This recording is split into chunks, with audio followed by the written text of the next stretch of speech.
and that was all new. That was pretty new stuff to television in the 90s.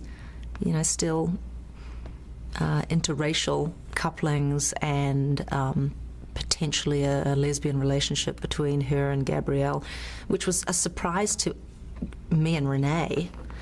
I remember it was like the 8th episode in, and we saw something from the Village Voice about the lesbian relationship between these two, and we were like, what, are they crazy? And of course, Rob and Liz Friedman, the writers, were like, wow, like they totally knew, they knew what they were doing. It was just me and Renee who were like, really, you know, dong. So talk about that. Did the writers latched onto it? And they didn't latch onto it, they knew. Mm-hmm. They did it on purpose. Well, one of them, yeah, Liz is a gay woman, and I'm sure she's now on Orange is the New Black, and you know, she totally knew what she was doing. And Rob, like I say, will look where the frontiers are of acceptability in television and start pushing back those. That's what makes it groundbreaking television. Right. But you, how far into it was that you realized it? Just a few episodes? I'm pretty sure it was the 8th episode in the first season. Mm-hmm. So did that affect how you played her? No, we just thought that was kind of amusing, and yeah, totally, let's do that, you know, part of our naughty sense of humour. Of course, it was, Renee would go back to Texas and she would say, well, you know, the lesbian subtext, and they'd go, what subtext? What lesbian subtext? So if people didn't relate to that aspect, they didn't see it and didn't have to see it, and people who wanted to could read as much into it as they wanted. It was seeded in there from the start, I guess. Yeah.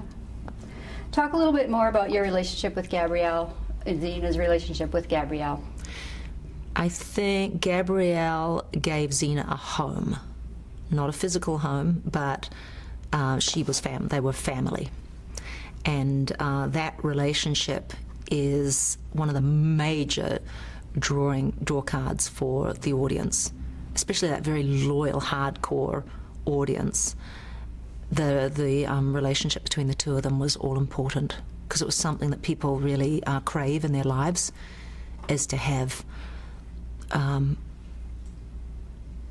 real buddy. So it doesn't matter what you go through, you've got somebody by your side through thick and thin, and they loved that.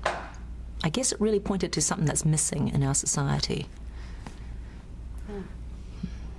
And tell us a little bit more about working with Renee. You mentioned her earlier.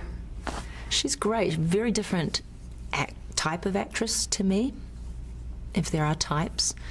You know, she is a director and a writer, and she's and an artist, actually, now. She's immensely talented in all sorts of ways.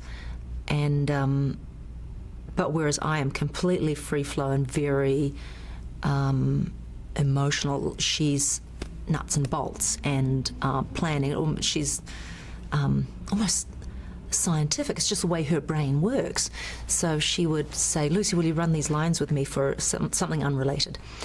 And I would run it, and I'd be doing the scene. She'd go, oh my God, can you just do it flat? And I'd go, try to do it, and then I'd get into it, and I'm doing it, and she goes, oh my God, can you just do flat? Renee, I don't do flat.